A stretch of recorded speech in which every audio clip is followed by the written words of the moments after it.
بسم اللہ الرحمن الرحیم۔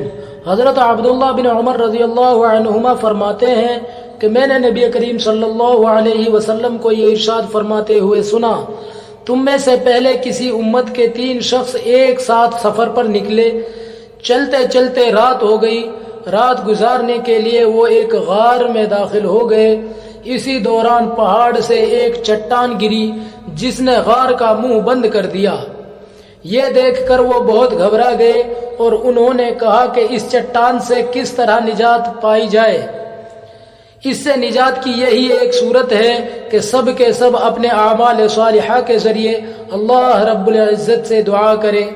چنانچہ انہوں نے اپنے اپنے عمل کے واسطے سے دعا کی۔ ان میں سے ایک نے کہا، یا اللہ، آپ جانتے ہیں کہ میرے ماں باپ بہت بوڑھے تھے، میں اہل و عیال اور غلاموں کو ان سے پہلے دودھ نہیں دیا کرتا تھا۔ ایک دن میں ایک چیز کی تلاش میں دور نکل گیا، جب واپس لوٹ کر آیا تو والدین سو چکے تھے۔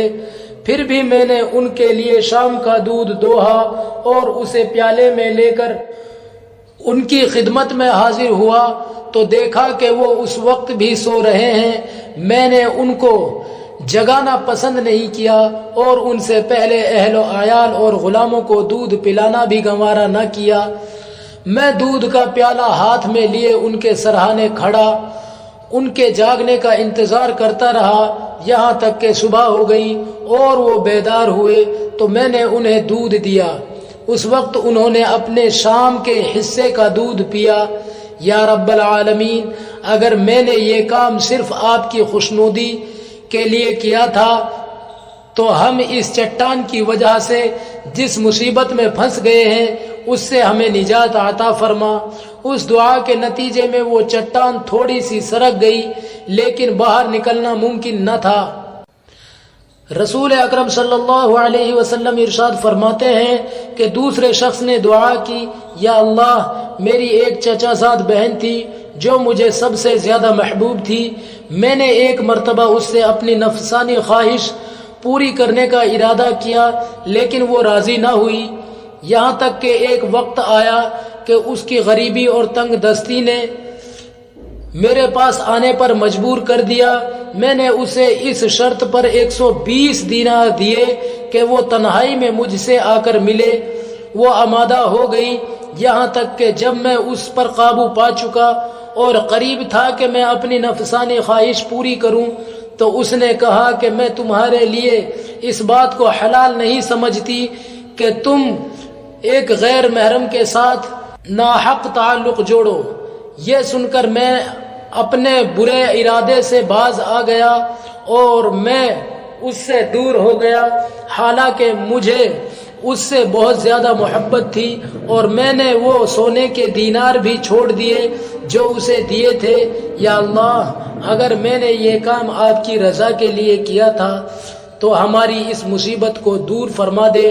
چنانچہ چٹان کچھ دور اور کھسک گئی، پھر بھی نکلنا ممکن نہ تھا۔ تیسرے شخص نے دعا کی، یا اللہ، کچھ مزدوروں کو میں نے اپنی مزدوری پر رکھا تھا، سب کو میں نے مزدوری دے دی تھی، صرف ایک مزدور اپنی مزدوری لیے بغیر چلا گیا تھا۔ میں نے اس کی مزدوری کی رقم کو کاروبار میں لگا دیا، یہاں تک کہ مال میں بہت کچھ اضافہ ہو گیا۔ کچھ عرصے کے بعد وہ ایک دن آیا اور آ کر کہا، اللہ کے بندے، مجھے میری مزدوری تو دے دے۔ میں نے کہا، یہ اونٹ، گائے، بکریاں اور غلام، یہ جو کچھ نظر آ رہا ہے یہ سب تیری مزدوری ہے، یعنی تیری مزدوری کو کاروبار میں نے لگا دیا اور کاروبار میں لگانے کے بعد منافع حاصل ہوا۔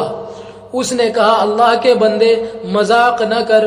میں نے کہا، مذاق نہیں کر رہا، حقیقت بیان کر رہا ہوں۔ چنانچہ میری وضاحت کے بعد وہ سارا مال لے کر چلا گیا اور اس نے میرے لیے کچھ بھی نہ چھوڑا۔ یا اللہ، اگر میں نے یہ کام صرف آپ کی رضا کی خاطر کیا تھا تو تو مجھے اس مصیبت سے نکال جس میں ہم پھنسے ہوئے ہیں، اسے دور فرما۔ چنانچہ وہ چٹان بالکل سرک گئی اور غار کا منہ کھل گیا اور تمام کی دعا قبول ہوئی اور سب کے سب باہر آ گئے۔